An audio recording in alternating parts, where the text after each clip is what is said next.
வணக்கம் மக்களே. இன்றைக்கி நாம் பரம ரகசியத்தை சொல்ல போகிறோம். எப்படின்னா, இப்போ இறந்துட்ட பிறகு 15ஆவது நாள் காரியம் 14, 15 காரியம் வைக்கிறாங்க, இல்லை 14 வைப்பாங்க.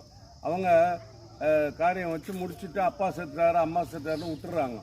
அது மாதிரி விடக்கூடாது. ஒரு ஆண்டுக்கு மாதம் அவங்களுக்கு திதி கொடுக்கும்.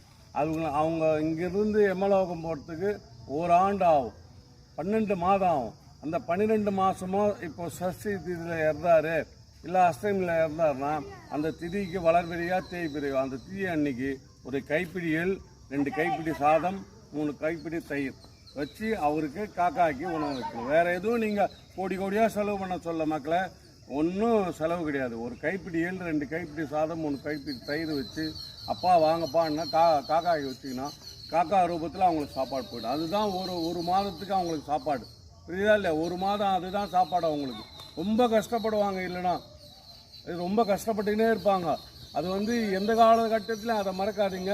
அவங்களுக்கு அதுதான் வாழ்க்கை, அதுதான் அவங்களுக்கு சாப்பாடு. நீங்கள் அனுப்புகிற அந்த சாதம் தான் அவங்களுக்கு பிரசாதம் தான் அவங்களுக்கு எனர்ஜி. அப்போ ஒரு மாதம் ஃபுல்லாக நடக்கணும். அவங்க அடுத்த மாதத்துக்கு கொடுத்தா அடுத்த மாதம் ஃபுல்லாக நடப்பாங்க.